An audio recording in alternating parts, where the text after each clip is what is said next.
December, 1942. Detroit's industrial heart roared with a relentless rhythm that shook the very ground.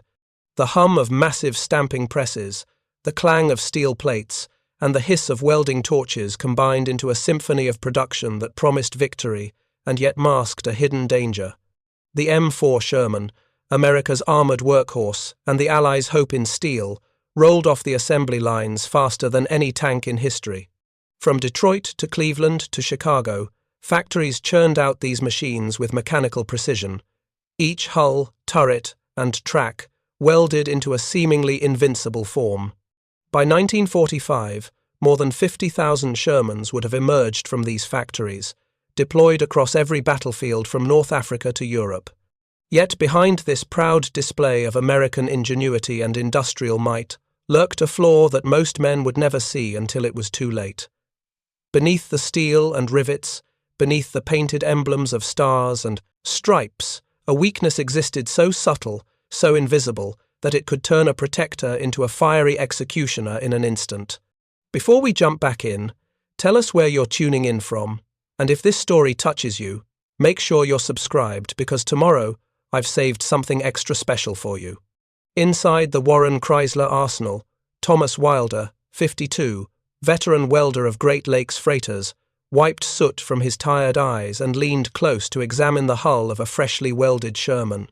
Wilder had spent decades fusing massive steel plates to withstand storms, ice, and relentless wear on freighters that plowed through the unforgiving waters of Lake Michigan. He knew steel, its temperament, its hidden tensions, and its capacity to fail if joined incorrectly. Yet, as he surveyed the specifications for these tanks, the Army's standard butt welds, his heart sank. They called for only 75% penetration, a fraction of what Wilder instinctively knew was ATSP, necessary for true integrity. "Stupid," he muttered under his breath. "This isn't welding. This is a death trap." His fingers traced the cold, blackened steel seams. On paper, they met every requirement. On paper, they were perfect. But paper could not account for the invisible vulnerabilities that would turn a protective machine into a furnace of fire and metal the moment a German 88 struck at the wrong angle. Across the vast hall, inspectors stamped documents with red seals and nodded approvingly at each hull as if to certify their perfection. Officials smiled, satisfied that the paperwork matched the specifications. The hulls, the welds, the armor plates all seemed flawless when judged against the bureaucratic checklist. Yet Wilder's trained eyes focused on what the paper could not show. The seam itself, the invisible spine of the tank. That seam, that jagged line of joined metal, would decide the fate of every man who climbed into the vehicle. A weak weld, a minute imperfection, could become the difference between survival and immediate death. In a battlefield in North Africa or Italy, a single German 88 shell could exploit this flaw, punching through the hull and tearing open the weld like paper. Inside, the crew would have mere seconds to escape, if they were lucky at all. Wilder could not ignore it. He gathered scraps of the same rolled armor steel used in the Sherman hulls and began to test his fears. In a corner of the factory, away from the inspectors and the clamour of production, he rigged an experiment. He placed a captured German 75mm shell against a welded plate. The shell struck. There was a sharp, metallic crack, a shudder through the steel. And then he saw it. The weld had split, not the steel itself, not the thick plate meant to stop a direct hit. The seam, the very line that connected the plates, had opened like a jagged wound. A vent of fire, gas, and molten metal would have erupted into a crew compartment. Any man inside would have been burned alive in less than a minute. Wilder stepped back, heart hammering. The truth was horrifying in its simplicity. The Sherman did not fail because its armour was thin, as so many commanders believed. The tank failed because its welds were weaker than the steel they connected. The very backbone of the Sherman, meant to hold firm under fire, was a flaw waiting to be exploited by the German 88. He repeated the test with slight variations, different welding angles, and even altered heat settings. Every time, the same result. A seam could fail while the armour remained intact, creating a catastrophic breach. Welder's experience with freighters had taught him one immutable rule: the joint must be stronger than the metal it joined. Otherwise, the structure would collapse under stress. Yet here, in one of the most advanced military arsenals in the world, they were asking him to do the opposite. They demanded speed, efficiency, and partial penetration for the sake of meeting quotas. Speed over safety, efficiency over life. The thought made him sick. He imagined the men who would climb into these tanks, unknowing, confident in their steel protection. Men like Private Henry Collins, 19, from Ohio, who would take his place behind the driving wheel, or Sergeant Louis Ramirez, 26, gripping his turret hatch. They would trust the tanks to shield them, only to find that the invisible seams could betray them in the first seconds of combat. Welder could not allow it. He worked late into the night, under flickering industrial lamps, obscured from the eyes of the inspectors. He welded a new test plate his way, using a double V-joint, fully fused from both sides, ensuring the weld distributed stress evenly across the seam. He followed every principle he had ever learned at the shipyard: correct heat, correct penetration, no shortcuts. This weld was not fast, it was not cheap, but it was stronger than any single plate of steel. For a moment, he allowed himself a small hope. If this worked, men would survive. The seam would no longer be the weak link. The next morning, he arranged for another test. This time, a 75mm German shell struck his newly welded plate. The steel groaned under impact, deforming with the kinetic energy. But the seam held. Not a crack, not a fissure, not even a minor separation. The plate itself bore the brunt, but his weld remained intact. Relief flooded through him, but it was tempered with urgency. He knew the army would never approve this. The method tripled welding time, required flipping plates, and violated inspection regulations. Yet the results were undeniable. A Sherman welded this way could survive a hit that would have destroyed a conventional hull. The 88's deadly accuracy could be resisted. Lives could be spared. Welder's mind raced. The bureaucracy would never listen, reports demanded. Speed, quantity, and adherence to outdated specifications. He imagined the correspondence. Full penetration unnecessary. Inspectors approve 75%. Continue production. No one understood that the flaw existed in the unseen, the invisible. Welds, the backbone of survival, were being ignored. But Welder was not a man to obey rules blindly when lives were at stake. He packed sketches, notes, and diagrams into a leather satchel, ready to show a trusted officer. His plan was dangerous, technically illegal, but morally necessary. By early 1944, he found the opportunity. Captain Robert Chen, a visiting officer from the 2nd Armored Division, toured the factory. Welder explained his findings quietly, demonstrating the failed and successful welds. Chen, a battle-hardened officer who had seen the horror of tanks cooking from minor hits in Italy, understood immediately. He carried Welder's diagrams across the Atlantic, reaching Master Sergeant Frank Kowalski in Normandy, a seasoned welder supervising Sherman repairs. Kowalski did not hesitate. He began secretly applying Welder's double V welds to damaged tanks, repairing them stronger than when they had first rolled off the assembly line. The results were immediate. Tanks that would have been lost in minutes now endured prolonged engagements. Crews reported tanks shrugging off hits that should have been fatal. Where previously a single 88 shell could claim an entire Sherman crew, the modified tanks survived. Lieutenant Colonel James Bates observed with astonishment as entire platoons returned from the field with minimal casualties. Statistical comparisons were stark. Conventional Shermans had survival rates below 60%, while those repaired with Welder's welds saw rates rise above 85%. Yet, danger remained. Kowalski and his team worked quietly, fully aware that discovery could lead to reprimand or worse. They were flouting regulations, defying paperwork, but their motivation was pure: to save the men who trusted the tanks with their lives. Every welder in Normandy who knew the secret bore the same quiet pride and grave responsibility. Each successful hit resisted was a life saved, a young soldier who might walk home to his family. By the summer of 1944, as Allied forces pushed through the hedgerows of Normandy, Wilder's welds had begun to alter the course of battles. Shermans equipped with double V joints absorbed hits that had previously been fatal. Soldiers began to rely on these tanks more than ever. Men like Sergeant Alan Preston could look out from his turret, see the German 88 rise from a concealed position, fire, and witness his Sherman endure. Relief, disbelief, and hope washed over him in equal measure.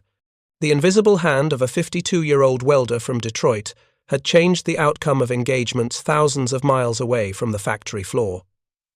As months passed, Wilder's method quietly influenced all Sherman production. It became the unofficial standard in field repairs. No papers, no medals, no headlines recorded his contribution, but every tank that survived a deadly encounter bore his fingerprints. The 88 had met its match in steel, joined by knowledge, experience, and courage. And though he remained in the shadows, working in secrecy, Thomas Wilder understood the truth of his own impact. Lives were spared, battles were influenced, and the M4 Sherman, once vulnerable, had been transformed into a machine capable of withstanding the terror of the German 88, December 1944. Wilder finally allowed himself a rare moment of reflection. Standing amidst rows of Shermans ready for deployment, he traced a finger along the weld of a freshly completed hull. Each bead, smooth and unbroken, represented a life, a soldier who would return home because of his insistence on doing the right thing. History would not record his name in the official documents. Commanders would not speak of him in memoirs. Yet in every surviving Sherman that rolled off the battlefield, in every turret that deflected a lethal shell, Wilder's legacy endured in steel, invisible to the world but impossible to ignore for those who owed their lives to it. The factory continued its relentless rhythm, presses stamping, torches sparking, the scent of heated steel mingling with the exhaust of machinery. Yet within the hum, Wilder walked quietly, knowing he had done what no regulation, no inspector, no bureaucracy could demand. He had welded survival into the seams of war. His work, his stupid steel trick, had made the M4 Sherman a protector once more, able to face the 88 with confidence and strength. It was a legacy of courage, precision, and defiance, written not in ink, but in molten steel, and human lives saved. That night, the industrial complex of the Warren Chrysler Arsenal had long fallen into silence, save for the occasional hiss of a cooling press or the distant rumble of trains transporting raw steel. Outside, a thin frost coated the ground, reflecting moonlight across the vast expanse of idle hulls and turret shells stacked like sleeping giants awaiting deployment. Thomas Wilder, 52, moved with deliberate caution among the shadows, a small torch in hand. His eyes, sharp and practiced, scanned each line of steel as though reading the secrets of the world in their grain. This was no ordinary night. It was a night of rebellion, a night where one man's judgment and experience would defy regulations, paperwork, and the assumptions of an entire army bureaucracy. Wilder paused beside an unfinished Sherman hull, the familiar smell of molten steel and flux clinging to the air around him. His hands were steady, his breath measured, though the weight of what he was about to do pressed on him like the winter air. He set to work on a test plate he had scavenged from the production floor, bending, the rules with every careful movement. Unlike the army-specified butt welds, which penetrated only 75% of the plate thickness and left hidden weaknesses, Wilder planned something far more ambitious. He arranged the steel in a double V-joint, ensuring full penetration on both sides, fully fused, and evenly distributing stress along the seam. Each bead of molten steel was a quiet act of defiance, a silent vow that the weld would not be the weak point in the armor. Sparks flew, dancing in silver arcs as the torch kissed the metal. Hours had passed unnoticed, time measured only in the gradual accumulation of heat, the hiss of cooling steel, and the rhythmic tapping of the hammer to smooth each seam. Every weld was precise, deliberate, and calculated. There was no room for error, for inaccuracy could mean the difference between life and death for the men who would one day climb inside these tanks. Once the weld was complete, Wilder stepped back, his body tense with anticipation. The moment of truth had arrived. He positioned a captured German 75mm shell at the center of the plate, its weight cold and foreign in his gloved hands. The shell had been brought from the European theatre, a tangible reminder of the enemy that awaited on distant battlefields. Wilder's crew, small and silent, waited nearby in hushed reverence. They understood, without words, the stakes of what was about to unfold. The shell was fired, striking the plate with violent force. Metal groaned under the impact. The hull shivered as energy surged through it. And then, silence. The weld had held. The plate deformed under the tremendous impact, buckling slightly as it absorbed the kinetic energy, but the seam, the line that once would have split open like a jagged wound, remained intact. Not a single crack, not a single fracture. The metal, though strained, retained its integrity. A hush fell over the test crew, the kind of silence that only comes when the impossible has been witnessed. A young sergeant, barely 24, stepped forward, voice trembling with disbelief. "What did you do?" he whispered. "Made it right," Wilder replied simply, his voice calm but firm. "Not faster, not cheaper. Right." No one had expected this. The Army's rules were explicit. Speed and efficiency were paramount. Welds were to meet minimum penetration requirements, to be fast, easy to inspect, and consistent with the paperwork. Triple the weld time, violate inspection standards, flip the plates for full penetration. Such actions would have been unthinkable to the Army, a direct violation of contracts and regulations. Bureaucracy would have fired Wilder immediately, or worse, accused him of sabotage. But Wilder did not weld for the approval of officers or inspectors. He welded for men soldiers whose lives depended on the integrity of these seams. The rulebook, in his mind, was secondary to survival. If a man could survive a German 88 shell because of his weld, then every ounce of risk he assumed was worth it.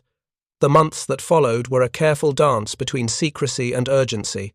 Wilder documented every angle, every calculation, every observation on scraps of paper and in leather-bound notebooks, knowing full well that discovery could cost him his position, his reputation, or his freedom. Yet he had faith that the results would speak for themselves. Early in 1944, an opportunity arrived in the form of Captain Robert Chen, a visiting officer from the 2nd Armoured Division. Chen had seen firsthand the devastation wrought by Panzer Grenade 39 shells in Italy, watching as Shermans ignited and crews perished. Wilder, seizing the moment, presented his findings in quiet consultation. He showed Chen the failed welds, the successful double V-joints, and explained, in technical terms tempered by practical experience, why the Army specifications were insufficient. Captain Chen, a man, in his early 30s, hardened by years of combat, understood immediately. He could envision the men who would one day climb into a Sherman on a foreign battlefield, trusting steel and welds to protect them. The diagrams, precise and meticulous, went into Chen's duffel bag and crossed the Atlantic, reaching the hands of Master Sergeant Frank Kowalski in Normandy. Kowalski, a seasoned welder with decades of battlefield repair experience, recognized the gravity of what he was being entrusted with. He, too, understood that following regulations to the letter could result in the unnecessary loss of life. Without hesitation, Kowalski began secretly repairing damaged hulls using Wilder's method. Each tank that passed through his hands emerged stronger than it had arrived, welds fully fused, seams reinforced, capable of withstanding impacts that would have otherwise destroyed them instantly. The results were immediate and remarkable. Tanks that had once been death traps, vulnerable to a single direct hit, now shrugged off German fire as though it were inconsequential. Where a conventional Sherman might ignite within 60 seconds of a strike, a tank reinforced with Wilder's double V-weld endured direct fire from Panzer Grenade 39 shells at hundreds of meters without succumbing. Soldiers who had once approached the vehicles with fear and resignation now looked upon them with cautious confidence. Word spread quietly among the crews. Whispers of tanks that survived hits that would have claimed entire platoons traveled from unit to unit, building morale and faith in the machine. The German 88, long regarded as one of the deadliest anti-tank weapons on Earth, suddenly faced a new nemesis. Where before it had reduced Shermans to flaming wrecks with frightening efficiency, Welder's welds altered the calculus of combat. An 88 shell striking a reinforced seam could no longer guarantee immediate destruction. Energy was dissipated across the first joint, absorbed and distributed by the careful alignment and penetration of the weld. The difference was the line of steel that no paperwork had ever accounted for, a seam that had been invisible in specifications but vital in survival. Each tank that survived an engagement was a testament to the skill, courage, and intuition of a single man. Even as Kowalski applied these methods in Normandy, the danger of discovery remained ever present. Inspectors conducted routine audits. Supervisors demanded reports in precise bureaucratic language, noting production speeds, weld depths, and plate alignments. Any deviation could lead to censure or suspension. Yet the results in the field could not be ignored. Commanders observed their tanks enduring fire that had previously guaranteed death. Lieutenant Colonel James Bates, overseeing several battalions, noted a remarkable increase in Sherman survival rates, from under 60% in conventional units to over 85% among those receiving Welder's secret repairs. He did not need paperwork to see the difference. The data was written in molten steel, scorched earth, and lives returned safely to the Allied lines. Soldiers began to trust their machines in a new way. Private Michael O'Connor, 19, recalled staring down the barrel of a German 88 in the hedgerows of Normandy, feeling a pulse of fear as the gun fired. The shell struck the reinforced plate, and the tank shuddered violently, buckling under the impact. Yet when the smoke cleared, the weld held. O'Connor's crew, faces streaked with soot and adrenaline, realized they were still alive. The secret, unspoken among the crews, was the difference between life and death, a difference made by a welder half a world away, ignoring rules to save them. By the time summer rolled across France, the method had quietly influenced the production and repair of Sherman tanks throughout the theatre. Field welders, guided by copies of Welder's diagrams and the experience of Kowalski, applied his techniques wherever they could. Each tank became stronger, more resilient, a mobile sanctuary against one of the most feared weapons of the German arsenal. Welder's vision, once dismissed as reckless and unnecessary, had proven itself in the crucible of war. Men who had once feared the first hit now trusted their tanks to withstand it. Confidence spread quietly among units. The morale boost, though unrecorded in official dispatches, was palpable. Soldiers who survived engagements credited their steel, though few knew the name behind it. Throughout it all, Welder remained in the shadows, his work unrecognized in the annals of official reports. He received no commendations, no medals, no letters of gratitude from officers who relied on his ingenuity. And yet, in every surviving Sherman, in every turret that resisted the deadly shells, his legacy endured. The simple act of welding correctly, of trusting skill over bureaucracy, had altered the battlefield. His stupid steel trick, a secret defiance of regulations, saved countless lives. It was an invisible revolution, fought not with guns or tanks, but with molten steel, disciplined hands, and unwavering dedication. Even now, years later, the principle remained clear. The integrity of a seam, the distribution of stress through a welded joint, and the careful attention to detail could change the outcome of battles, the lives of soldiers, and the course of history itself. Welder had broken the rules, but in doing so, he had forged a new reality for the M4 Sherman and its crews. Every tank that rolled across the fields of Europe carried his mark, not in ink, not in formal recognition, but in steel that could withstand the fury of the 88 and the chaos of war. And so, in the quiet moments after the sparks had died, after the plates had cooled, Welder knew that his gamble, his act of defiance, was not reckless, it was necessary. Rules were written by men who had not faced the heat of battle. Lives, however, were not negotiable. In every weld, he had ensured that the Sherman, once fragile under fire, had become a protector once more, a vessel of survival for those who trusted its steel. And that night, in the stillness of the factory, among shadows and moonlight, Thomas Wilder's defiance was complete, unheralded, yet monumental in its consequence. By June 1944, the Normandy countryside trembled under the thunder of war. The hedgerows, thick with summer growth, were riddled with foxholes and barbed wire, natural mazes transformed into death traps by retreating German forces. Into this chaos rolled the first modified Shermans, reinforced with Thomas Wilder's secret welding method. Lieutenant Colonel James Bates's battalion had received the first batch, and every man in the unit knew these were no ordinary tanks. 85% of the Welder welded Shermans survived direct hits that would have annihilated conventional models in seconds. Rumours spread quickly among the crews, whispered in breathless awe. Steel that refused to fail, welds that held when everything else had torn apart. Soldiers began calling them miracles in metal, though no one dared to write the name of the man responsible on any official report. The secret was too dangerous, too powerful, to be widely known. Sergeant Alan Preston, 30, a veteran of the Italian campaign, led a small unit of 5 tanks along a narrow road skirting the outskirts of Churned. The morning air was thick with mist and gunpowder, a metallic scent that clung to everything. Preston's eyes scanned the hedgerows as his M4 Sherman rumbled over cobblestones and broken earth. Suddenly, a concealed German 88 opened fire from an embankment. The cannon's roar split the air, a high, slicing note that sent birds exploding from the trees. Tracer rounds streaked across the road, each one a streak of fire against the dim light. Preston's heart thundered, a familiar rhythm he had learned to control over months of combat, but the instinctual panic was still there, buried beneath training. Preparing and narrating this story took us a lot of time, so if you are enjoying it, subscribe to our channel. It means a lot to us.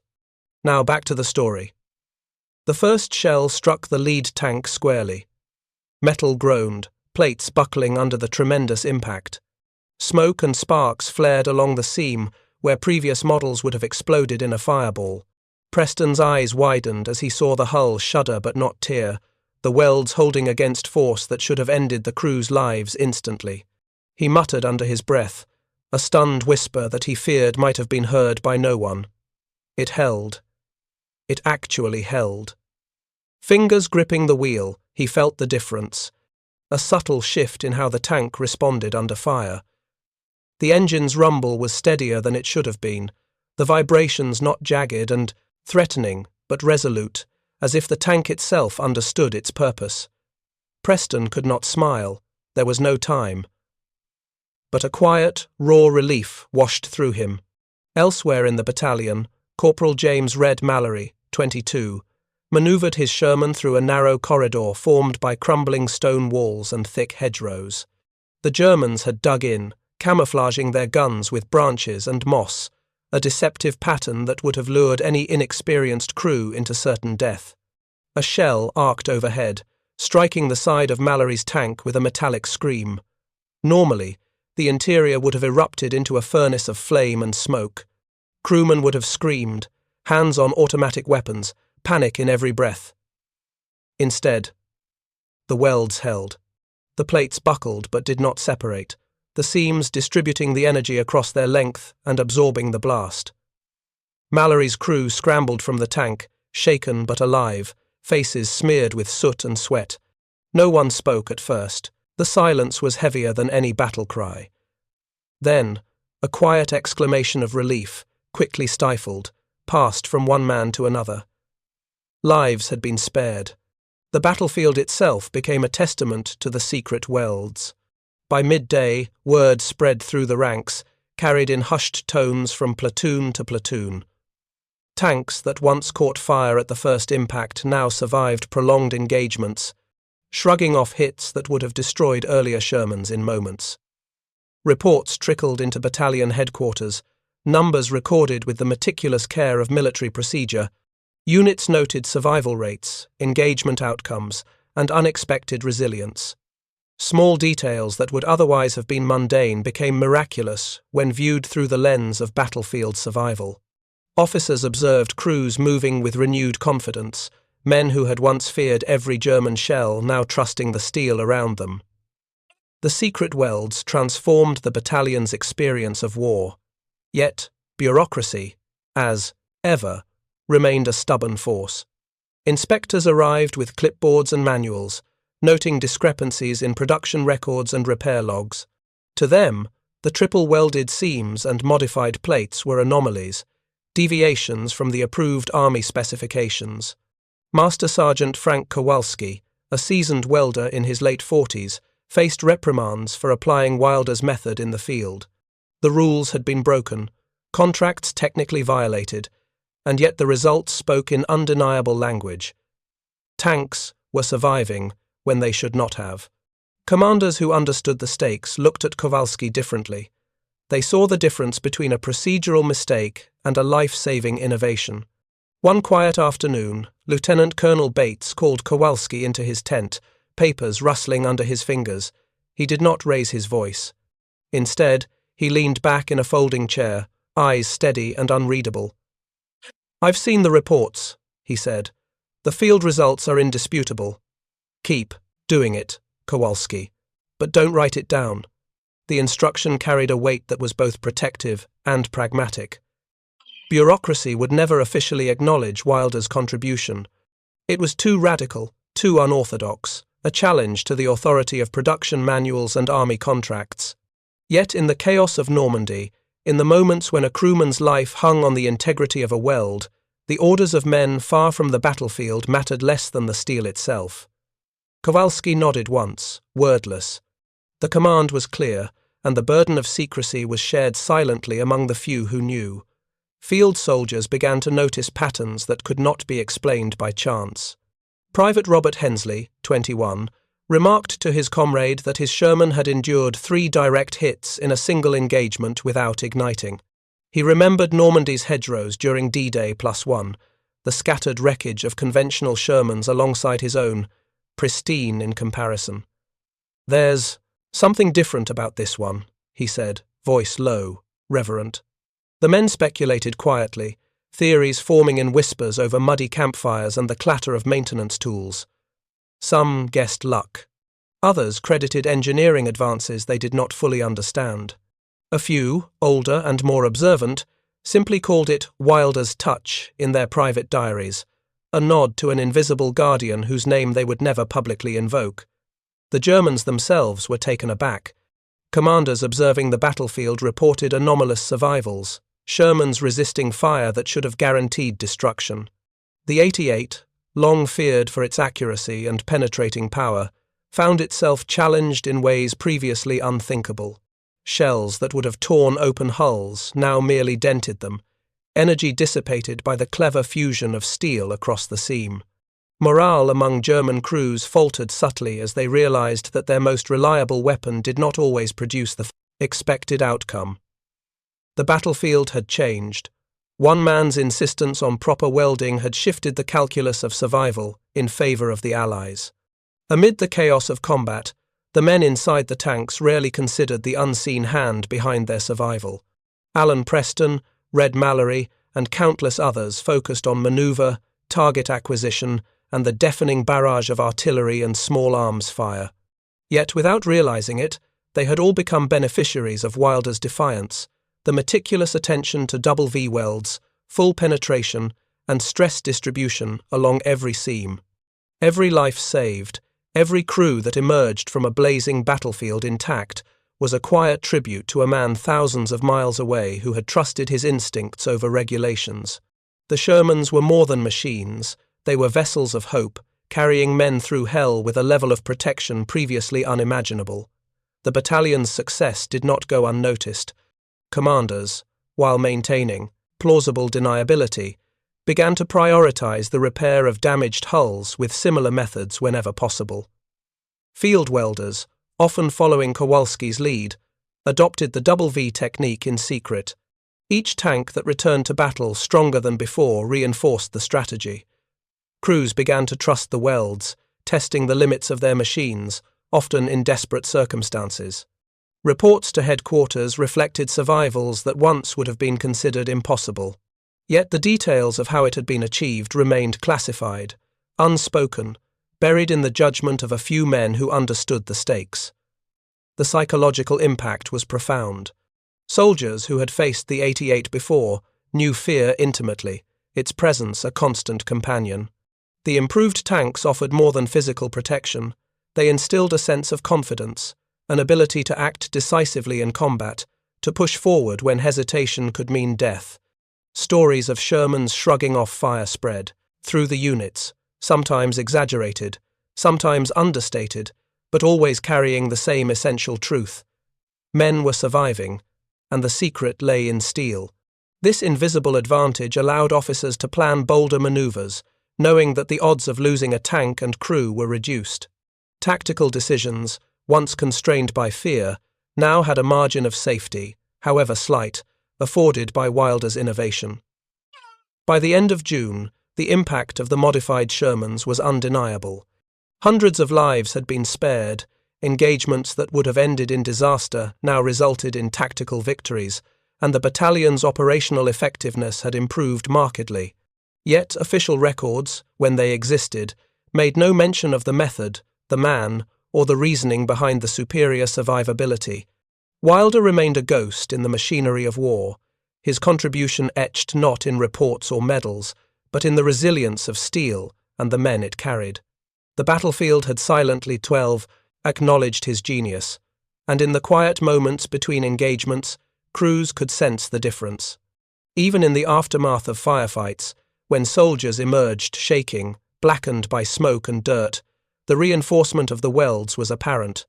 Tanks once thought fragile remained whole, engines intact, turrets undamaged. The effectiveness of the 88 had been mitigated, not by strategy, nor by superior firepower, but by the simple principle that a weld should never be weaker than the steel it joined. In these moments, the ingenuity of one man transcended the bureaucracy, the paperwork, and the chaos of battle. The double V weld had become a silent hero, uncredited yet undeniable. By dusk, the battalion regrouped, tending to minor damages, refueling, and preparing for the next engagement. Preston climbed out of his Sherman, boots muddy, face streaked with soot, glancing over the vehicles around him. He did not know the name of the man responsible for the invisible protection that had saved him, nor did he question it. He only felt the quiet relief of survival and the resolve to continue. Each tank was a testament to discipline, skill, and courage not just of those inside, but of those whose hands had welded the seams in distant factories, in hidden workshops, and in the crucible of battlefield repairs. The summer of 1944 pressed on, relentless and unforgiving.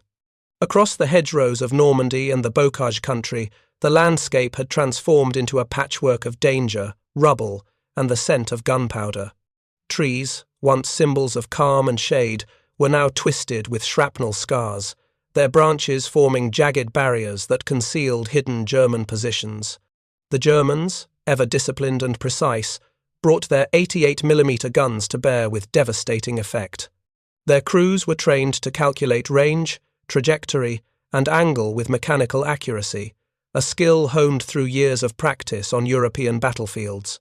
For Allied forces, these guns had been nightmares incarnate, capable of turning any Sherman tank into a rolling furnace in seconds. Yet now, in a quiet revolution of steel and ingenuity, a small army of welders had begun to rewrite the rules of survival. In a narrow hedgerow outside Saint-Lô, Private Michael O'Connor, 24, gripped the interior of his Sherman tank with knuckles white against the wheel. His tank, reinforced with Thomas Wilder's double V welds, moved cautiously along a dirt track, sensors of war alert in every nerve. Smoke hung low over the fields, the aftertaste of shell fire and burned earth thick in the air. O'Connor could see the German gunner ahead, crouched behind a mound of dirt and camouflaged branches, adjusting his aim with the meticulousness of a watchmaker. Each calculation mattered, each second a potential end. Time seemed to stretch, the heartbeat echoing in his ears as he anticipated the inevitable strike. The 88 fired. The shell screamed across the distance, a whistling harbinger of death that cut through the morning haze. The impact was thunderous. The frontal plate shuddered under the force, dust erupting in clouds around the treads. Smoke rose from the edges of the tank, mingling with the mist. Yet the hull did not tear. The welds, each bead meticulously fused on both sides, absorbed the energy, dispersing it along the seam.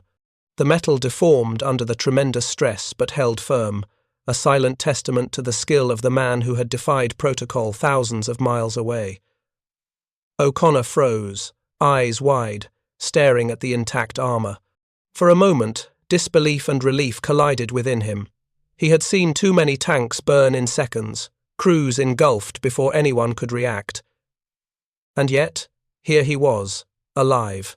The Sherman had not betrayed him. Elsewhere along the battalion's line, Sherman after Sherman pressed forward. Engines coughed and roared over broken tracks and muddy embankments. The German guns fired, intermittently, a symphony of destruction meant to terrify and decimate. Yet the wilder welded Shermans absorbed each strike with a resilience that had once seemed impossible. Metal bent and groaned, sparks flew, and yet the tanks kept moving, advancing steadily, never faltering. Infantry units following close behind began to adjust tactics. Where once they had skirted the tank's sides, fearful of explosions, they now moved in tandem with them, trusting the reinforced armor to shield both men and material. The dynamic of the battlefield shifted subtly but irrevocably. Field reports began to trickle back to battalion command. They told a story of survival where none had existed before. Tanks that previously would have become fire traps now returned from engagements, scorched but intact, carrying their crews safely. Casualty rates decreased in subtle, measurable ways. Officers noted the difference immediately. In one engagement outside Carrington, a Sherman squadron of 15 tanks faced ambush along a narrow road flanked by hedgerows. 5 tanks would have been destroyed under conventional welding standards. Instead, only 2 sustained significant damage, and both crews emerged with minor injuries. The difference, they knew, lay in the weld's double V joints, full penetration, careful attention to heat-affected zones. A small technical detail that had rippled through the field with deadly consequences before now became a lifeline. Private Hensley, 21, observed his Sherman take a glancing hit from an 88 and laughed quietly to himself, the first sound of genuine relief he had allowed in weeks. "It didn't even shake us," he muttered under his breath, wiping sweat and soot from his brow. His comrades glanced at him with astonishment. The joke had been that the Sherman was a Tommy Cooker, a rolling inferno guaranteed to ignite at the first German strike. Yet here they were, laughing softly while shells impacted and ricocheted, harmlessly off the reinforced seams. The morale boost was almost as significant as the technical advantage. Soldiers began to believe not only in their tanks but in their ability to endure, to fight another day, and to live. Commanders at all levels began to take note, though official reports carefully omitted mention of Wilder's method. The Army's bureaucracy, meticulous and unyielding, could not be seen to approve violations of technical specifications. Yet field welders quietly began adopting the double V technique wherever possible. In depots across France, tanks brought in for repairs received the secret treatment. Plates were flipped, seams fully penetrated, stress zones meticulously managed. Each repaired Sherman returned to the field stronger than before, its survivability increased measurably. The battalion's collective confidence grew.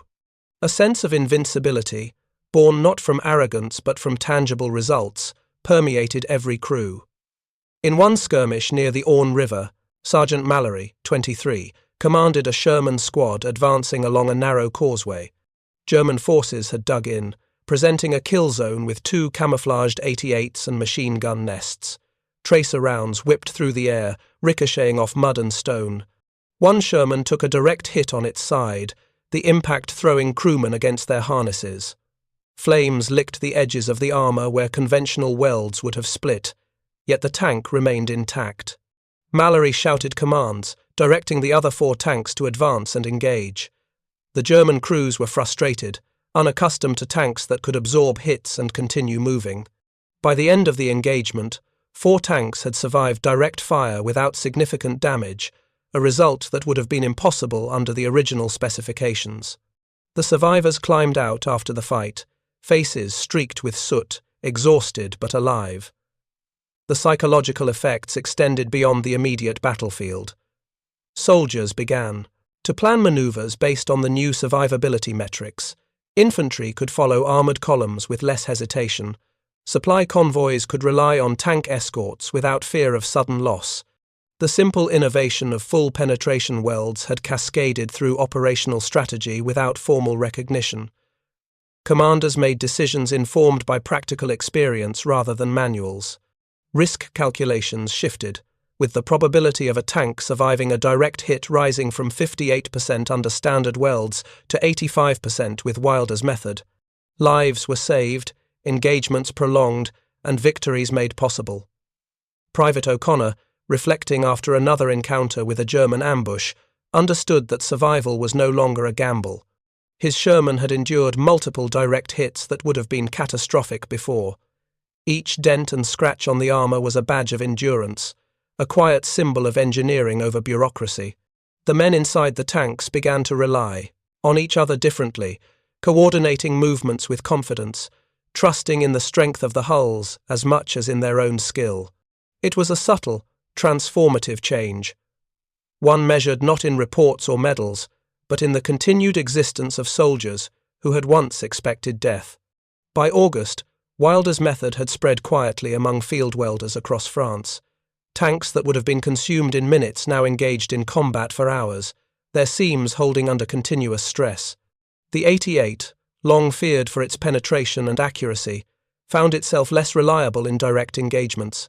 Shells that once guaranteed destruction now only scarred the surface. The Allied infantry, aware of these improvements, began to use Shermans more strategically. Tanks led charges, held choke points, and shielded dismounted troops. Every tactical decision could be made with a slightly higher expectation of survival, and that margin, though small on paper, meant the difference between life and death. The innovation's elegance was in its simplicity. Full penetration welds eliminated weak points, double V-joints distributed stress evenly, and careful attention to the heat-affected zone prevented hidden cracks that had been catastrophic under fire. These were concepts Welder had mastered over decades of shipbuilding, yet they had been dismissed by military contracts as too time-consuming or costly. In practice, the results were undeniable. Crews learned to trust the seams, and the seams delivered. Each tank that returned from the field intact became both a practical tool and a symbol of ingenuity, triumphing over bureaucratic indifference. Private Mallory, now overseeing minor repairs on his own tank, noted how subtle differences in welding could mean the difference between survival and disaster.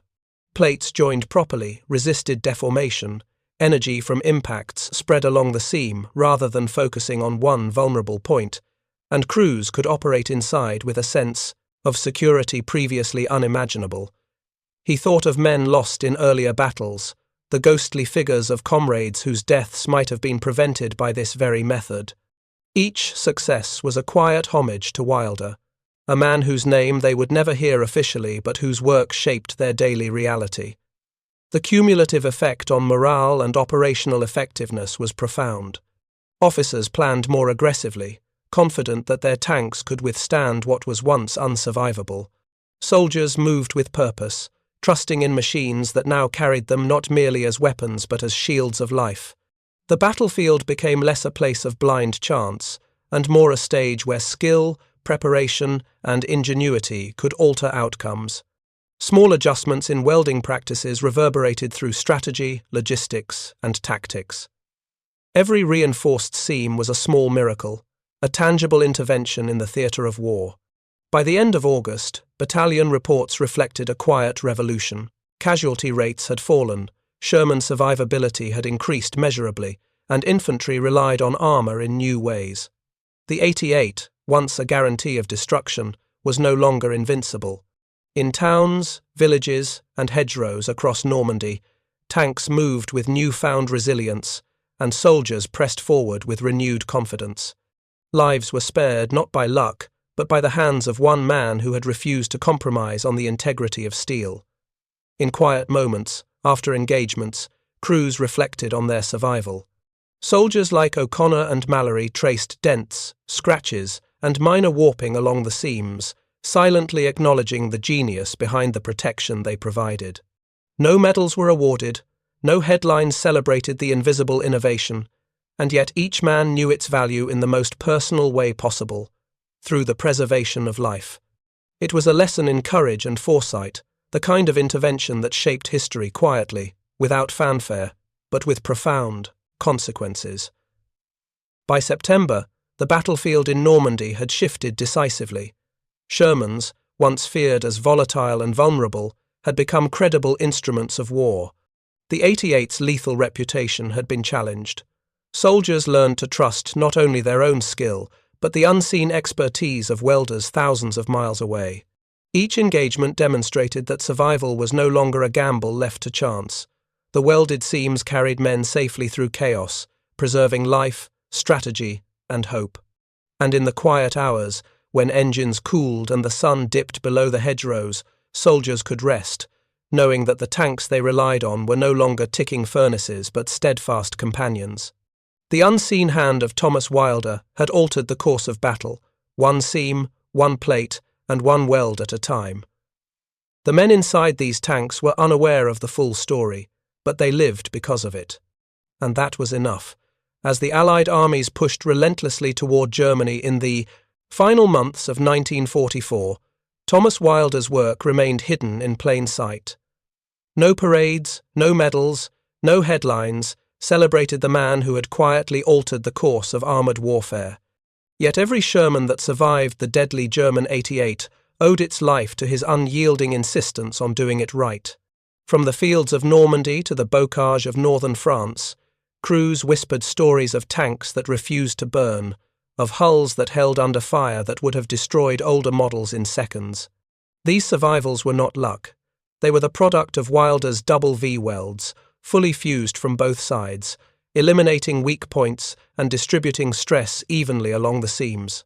His secret method, initially illegal according to army regulations, became a quiet standard, influencing armoured vehicle design not only for the remainder of the war, but for decades to come. When the Korean War erupted, the M46 pattern inherited the fully fused welds, a direct descendant of Wilder's innovation. By the 1960s, the principles he pioneered were codified, forming the backbone of American, British, and NATO armour design. Modern tanks, the Leopard, the Abrams, and others carry the DNA of those secret welds in every seam, a silent legacy of steel and survival. Wilder himself retired quietly in 1949, never seeking glory, never asking for recognition. He only wanted the men inside those tanks to return home alive. His so-called stupid steel trick, revolutionary in practice, had saved thousands of lives, yet his name would remain largely unknown to the world he helped protect. In 1964, Thomas Wilder, aged 64, stood silently outside a scrapyard on the outskirts of Detroit, watching the last remaining M4 Sherman tanks being dismantled, their hulks stripped of everything but steel. He traced a finger along the cold metal of a double V weld, feeling the smooth strength beneath his calloused hands, each bead a testament to decades of experience, precision, and quiet defiance.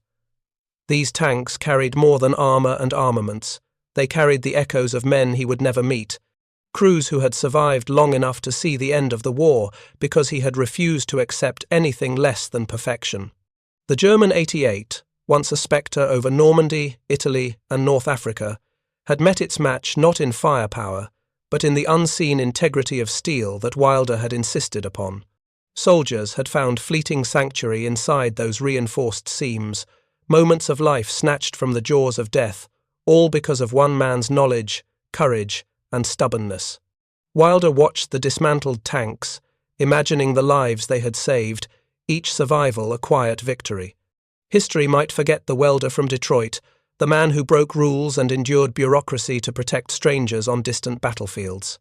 But the men who lived, who returned to families and futures, carried the truth in their hearts. In the silent strength of every surviving Sherman, Thomas Wilder's legacy endured not in headlines or medals, but in courage, integrity, and steel. And as he turned away from the scrapyard, a faint smile crossed his face, a man content in the knowledge that he had made a difference, invisible yet eternal. Up next, you've got 2 more standout stories right on your screen. If this one hit the mark, you won't want to pass these up. Just click and check them out. And don't forget to subscribe and turn on the notification bell so you don't miss any upload from us.